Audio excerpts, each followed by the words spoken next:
a Isaura Ferreira está dizendo que a voz da Mariana tem certa similaridade mesmo com a voz da Marina, o timbre, talvez. Você falou de uma rouquidão de propósito. Como é que é isso, cultivar esse rouquinho assim da voz?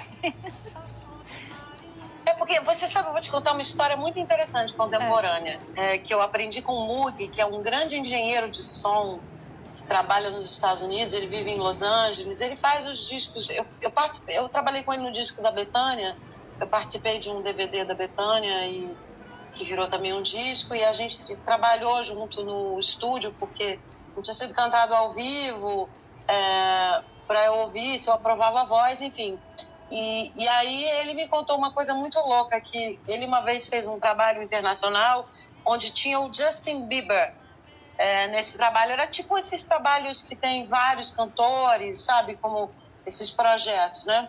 E aí ele sempre, como engenheiro de som, ele pede que os cantores venham sem o autotunes. O autotunes é o quê? É um afinador de voz, muito usado hoje em dia. Eu não uso tanto.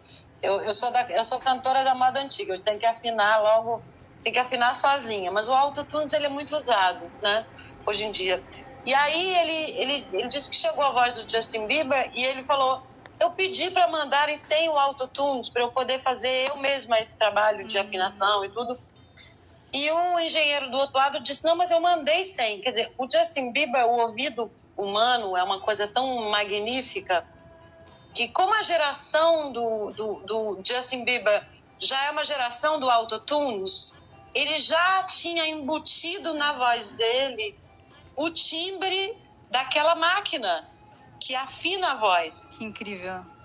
Ele já ouvia, assim, a Anitta tem isso. A Anitta, que é uma cantora contemporânea, ela já canta com um timbre ela não está sendo afinada, mas ela canta com o timbre de quando você afina, que altera um pouco o timbre da voz, né?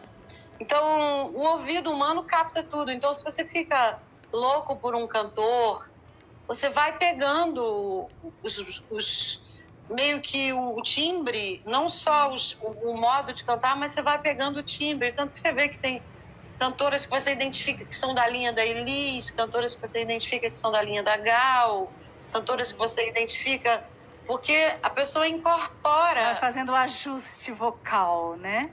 E falando a gente está comemorando a semana de 22, né? 100 anos da Semana de 22, de Arte Moderna de São Paulo, e o Oswald de Andrade dizia: só a antropofagia nos une, porque ele dizia: o artista ou a pessoa, ela devora o outro artista e se transforma e vai aos poucos. Eu fui ganhando a minha voz aos poucos. No começo, não sei se você já ouviu uma coisa que é muito curiosa. As primeiras gravações do Roberto Carlos, ele imita o João Gilberto. Então. Eu nunca parei para ouvir, para perceber, mas eu estou sabendo. Se você falar nas primeiríssimas, né? Até ele criar a identidade dele. Então, hoje em dia, a minha voz, ela é uma mistura da minha voz com a voz da Marina, com a voz da Gal, com a voz do Bethânia, com a voz da Elza Soares, com a voz da Cel, com a voz do João Gilberto, com a voz do Jorge Ben, com a voz de tanta gente que eu tive o privilégio, do Gil, do Caetano, de ouvir e aprender, né, com essas pessoas a cantar, né? Então isso é muito interessante da música, né? Porque o ouvido, ele capta as coisas e ele reproduz, e a carne reproduz, né?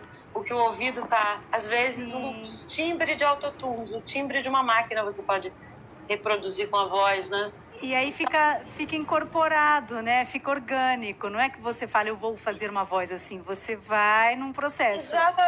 Exatamente. Então, quando eu cantei essa música, e que era toda inspirada na Marina, com certeza a minha memória, o meu corpo, não foi nada de propósito, assim. Eu trouxe